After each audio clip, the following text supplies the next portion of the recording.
Down south slanging, pulling with these hustlers, trying to get rid of all you haters and you bust. Down south slang, pulling with these hustlers, trying to get rid. What's up, YouTube peeps? How y'all doing today? It is I, back again. So, wanted to do a quick update on my 10.5 Mark 18-esque build. This is a build. This is my battle gun. This is when I go grab one. If I had to have one of my guns, if everything else had to go, this one would stay. This is my Santan tactical. I think it's called the ST15. This is one that I built out of a upper and a lower match billet kit. I could go over the whole build. It's fuck it, we're here, I might as well. So it has a ASR mounted muzzle brake. I have Griffin armament. Oh wait a minute, these aren't Griffin. I don't know what these sights are, but these are like the Scar style sights here on this one. I got them off of Optics Planet. They are really nice and durable, accurate. I don't have any problems with them, and I like them because I really wanted something that had a Scar peep sight on the back. So anyways, I'm going, it has a Ballistic Advantage 10.5 barrel, Midwest Industries. I think this is a 9.5 handguard, Tango down grip. This is a registered SBR. I was gonna show you my stack of tack stamps just in case anybody gets so wild here to talk about any of the stuff I got up there, but everything that I have is registered. All right, you'll always get somebody that says, "Oh, where's your tax stamps for your SBRs?" These are all my tax stamps, okay? You know, the paperwork, anyways. That's out of the way. Stop crying. Weapons are cleared. It's on the block. Back. I know you can't see the chamber, but I don't have to show you. I just have to know. So that's all out of the way. So this is going back to the build. Tango down foregrip, match upper and lower set. It does have right now a Sons of Liberty Gunwork bolt carrier group in there. This is a B5 Systems buttstock, no frills buffer tube. It does have a Geisley SD or a Geisley Super Dynamic, or I don't know what they call it, Super 44. Yeah, Super 40 boat carrier, buffer and buffer tube in there. If you know what those look like, they have the braided springs in there. So you can see it right there. And that is a H3 that I'm running because before Uncle Sam did his thing, there was a small little gap with the certain type of triggers that you could run. So anyways, that's out the way. I am running a CMMG or a CMC flat trigger, Battle Arms Development Safety. This is just a single-sided. I really don't. Occasionally, I like to run the ambi, but this is my gun. This is just the one that I handle, so it's just built for me.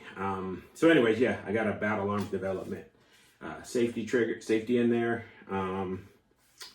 It has the Radian Raptor SD bolt carrier, or charging handle, and up top I'm running a SIG Romeo 8T with a Riton 3x magnifier. The reason why I did this is this combination, for me, I didn't need a lot of money being spent on the magnifier, just something that was durable and worked. And I like the way that they have the ring set up and everything. I was looking at the EOTech G30, but it doesn't have the flip the side capability, but I think you can buy a mount for it. Never even got into it because when I saw the price of this being just 130 bucks with the mount, I just went with this one. So it does its job. The optic I really love. The only problem I got with this whole setup is, okay, so you see where my flashlight is sitting with regard to my muzzle device. So the last time I went out shooting, flashlight still works, but the last time I went out shooting, I ended up busting. Let's see if I can't loosen this. Can't. Ended up busting the flashlight lens. So I don't know if you can see that, but the lens is cracked and shattered. So no waterproof in there. If that thing gets wet, it's gonna probably shit out. But I do have more flashlights that I can throw in this, and I will. So, but for now, I just left it be. So, what is this video about? Well, running this suppressed. This is my Form 1. This is made by Shrimp Gang, and this was back when ATF was being generous and allowing us to exercise our rights. So I got into building Form 1 suppressors. So I built this one, drilled, clipped, and baffled, or drilled the baffles and clipped them myself. Put a dead air end cap for 5.56. This is a dedicated 5.56 can. Yeah, and then put the ASR mount on there. So this can is probably, I've taken this can out and I've shot it, and people that know me, that been out with me, they've been with me. We went out and we shot this next to Surefires, other dead air Sandmans and stuff like that, and it held its own. We did do a burn down on it one time where melted one of the cups because I was just running a stainless steel cup, and with all the firing we were doing on it one day where we just running through the rounds, that day we probably ran through maybe 2,000, 3,000 rounds on this gun because we just kept handing it to somebody. The color of the gun changed and everything.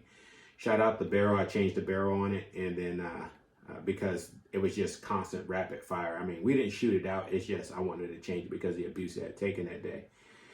Anyways, melted the can and had to fix it. So it's fixed now in titanium cups. It's made for a short barrel rifle, just not full auto. I wouldn't do that again, not at the rate we were doing it. However, the boat carrier group took a beating.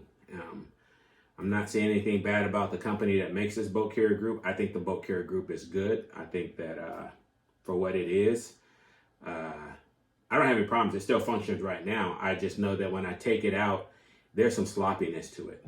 And I don't know if this is the second boat carrier group I put in here, and I put this one in here because it was reputable. So I went on ahead and went with it. It's still good. Still shoots, still functions, no issues. But I heard about the Smooth Cam Port Forward EBCG. Now, it's not that I didn't hear about, I already knew about them. But what I didn't know is that this was specifically, this Lantac EBCG was specifically engineered to run with SBRs and suppressed. So after doing some research on it, I decided I wanted to give it a try. So like I said, nothing wrong with the build right now. I love it. I'll roll in some footage so you can see how it functions.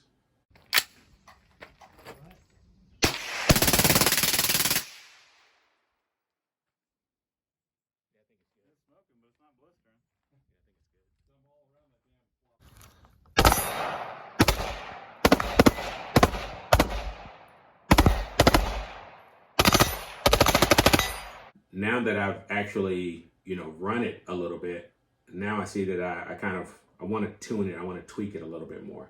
So I decided to go ahead and give this boat carrier group a try. So I went and picked one up, and I've seen a lot of people run the nickel boron one, which are, they're great, no issues there. I like, the fact that nickel boron has good lubricity and everything, but if you know my motto, what I always say, shiny shit gets shot. So I try not to put too much bling on my guns, things that shine up. But this is one that I found that was the melanite finish. I don't know if that's what it is. It says nitride it on the package here. But have a look at that guy. It is a nice piece, and I like the fact that it's black and not the nickel boron. I do have one gun with nickel boron, but it's not one that I would take out and go run and gun with it. This is more in my speed. So when I seen it in the black nitride finish, I was like, yep, that's what I want to get to put in my build. So I'm going to run this one inside of here, suppressed, and see if it does better. Supposedly this port, let me see if you can see that forward port right there, unlike on other bolt carrier groups. Let me grab another one, hold on. Yeah.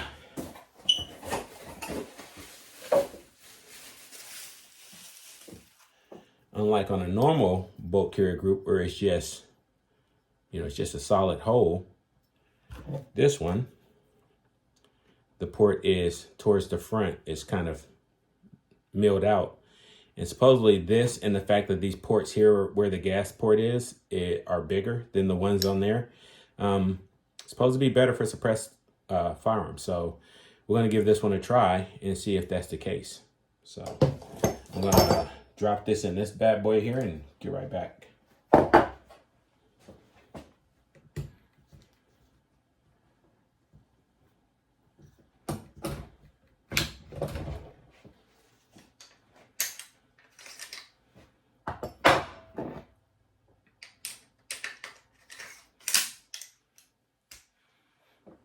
All right, so she's in, and typically what I like to do every time that I get a new part that I put in, dry it all off of all lubricity, and then I hit it with a little bit of the frog lube. A lot of people don't like frog lube. I happen to be one of those guys that love it. So I'll let it run down a little bit. And the thing about frog lube is a lot of times, they have that one where you can, burn it in, or I guess do where you put it in the oven, or you get the bolt carrier group hot, you put it in there and you heat it up and you put the frog lube paste on it. And then supposedly once that dries up in there and it kind of soaks into the pores of the metal, it's kind of acts like has its own lubricity,